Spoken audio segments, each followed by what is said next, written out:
J'ai complété 7 activités du portfolio de langue. Au début de l'année, je faisais une activité de portfolio chaque mois, mais après les vacances de Noël, mon éthique de travail a beaucoup ralenti. J'aurais voulu être plus fréquent avec mon travail pour le portfolio, car à la fin, j'avais beaucoup à faire pour rattraper. Ceci serait une chose que je voudrais améliorer pour l'année prochaine. Tout au long de l'année, j'ai concentré sur mon grammaire, comme je sentais que c'était ma plus grande faiblesse. Les remarques que j'ai reçues pour mon examen écrit étaient assez positives et a servi de me rassurer que je faisais des améliorations. J'ai encore besoin de travailler sur les accords des verbes et quand il faut utiliser l'infinitif du verbe. Franchement, j'ai pas vraiment aimé la majorité des activités qu'on devait faire pour le portfolio, mais il y en avait quelques-uns que je pensais qui étaient plus utiles pour mon français que d'autres. L'activité, on devait faire la correction de la tâche formative et comprendre comment je pourrais.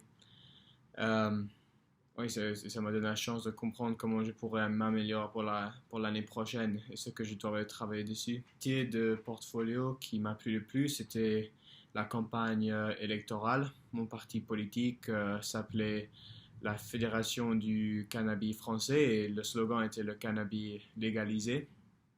Alors, le but de ma campagne était de légaliser le cannabis en France pour les gens de plus de 18 ans. Finalement, la dernière activité du portfolio que j'ai bien aimé était le critique d'un film français. Et moi, j'ai décidé de le faire sur Intouchable. Euh, Cette activité était très pratique pour moi parce que j'ai étudié Intouchable quand j'étais à Clifton pour mon baccalauréat. Alors j'avais déjà beaucoup de faits dessus.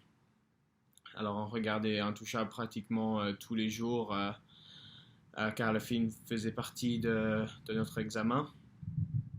Selon le feedback que j'ai reçu pour les tâches portfolio et aussi l'examen, les erreurs plus fréquentes dans mon travail et, euh, et c'est surtout concentré sur mon grammaire. Quelques erreurs mineures avec des genres et les accords. Et j'ai aussi tendance d'utiliser quelque chose que mon professeur appelait like phonic spelling.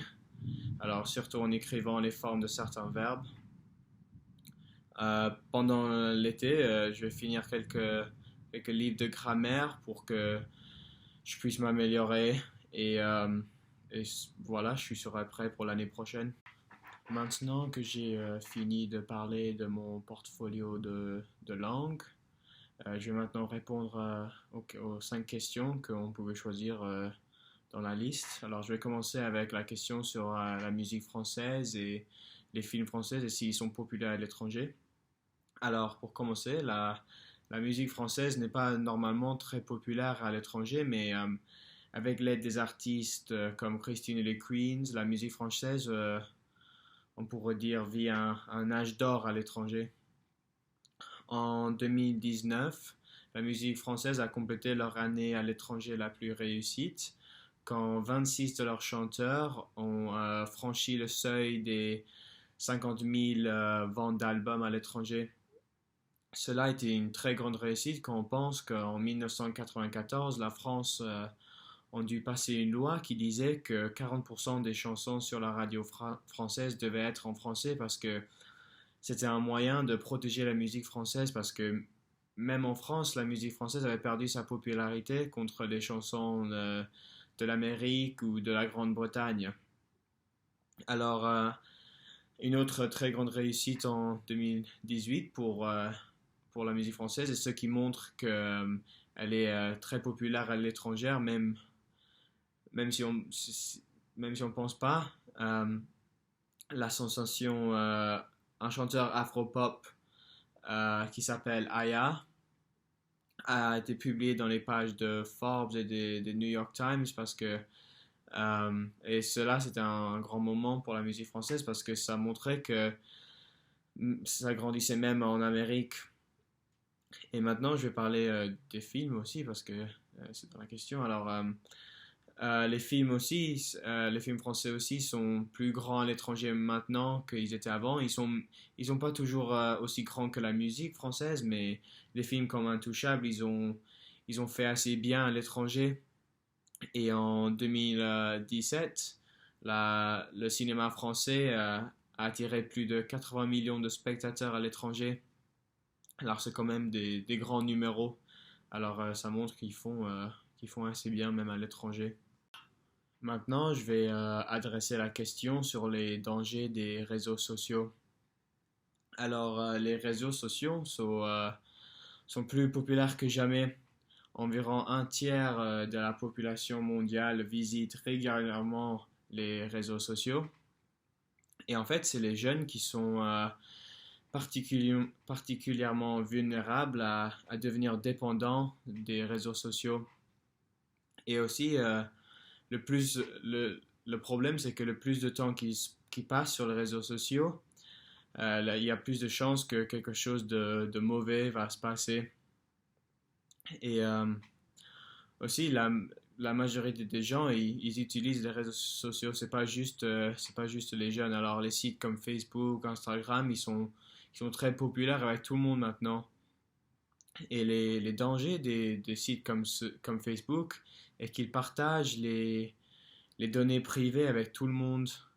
Alors, en fait, ça peut mettre beaucoup de gens en danger parce que leurs informations personnelles, ils sont en ligne pour tout le monde avoir.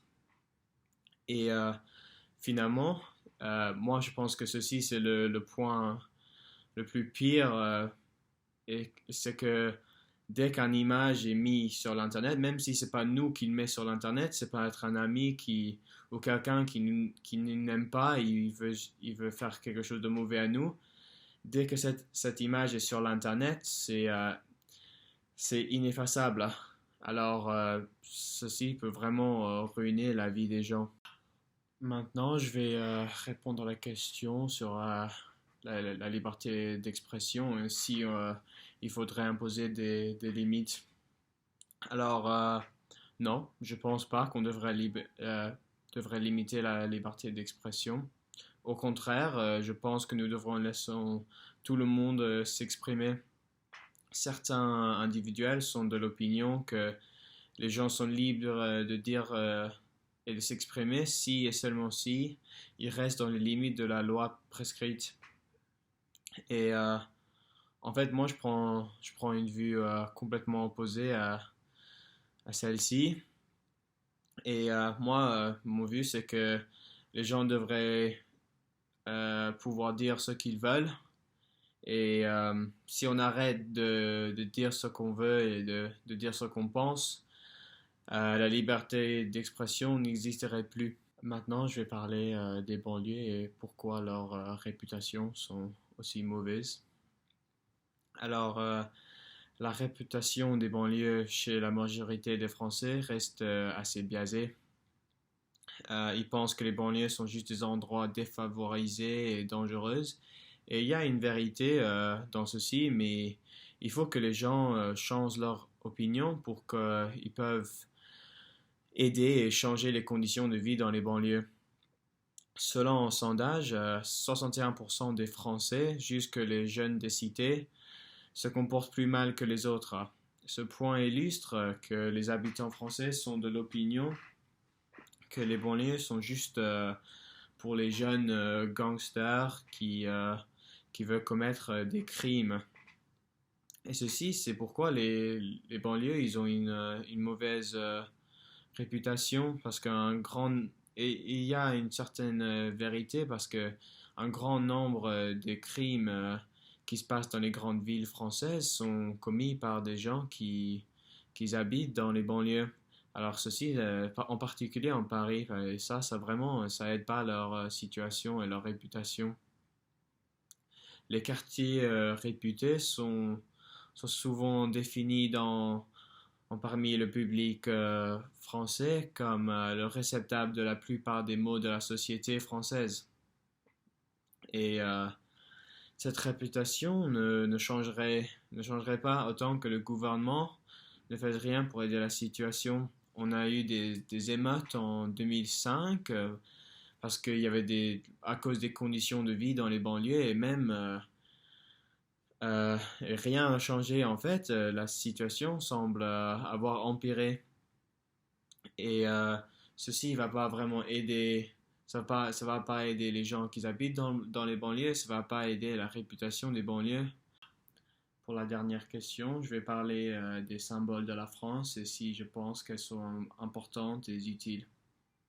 Les symboles de la France et de n'importe quel pays sont très importantes à mon avis.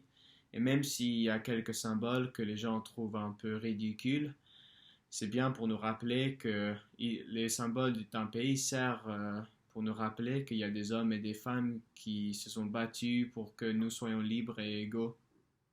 Par exemple, le drapeau tricolore, l'emblème principal de la République française, est un symbole de la liberté, de la fraternité et de l'égalité. Un autre symbole que je pense qui est très importante en France, c'est la Marseillaise. La chanson nationale de la France est avant tout une chanson qui rassemble le peuple français.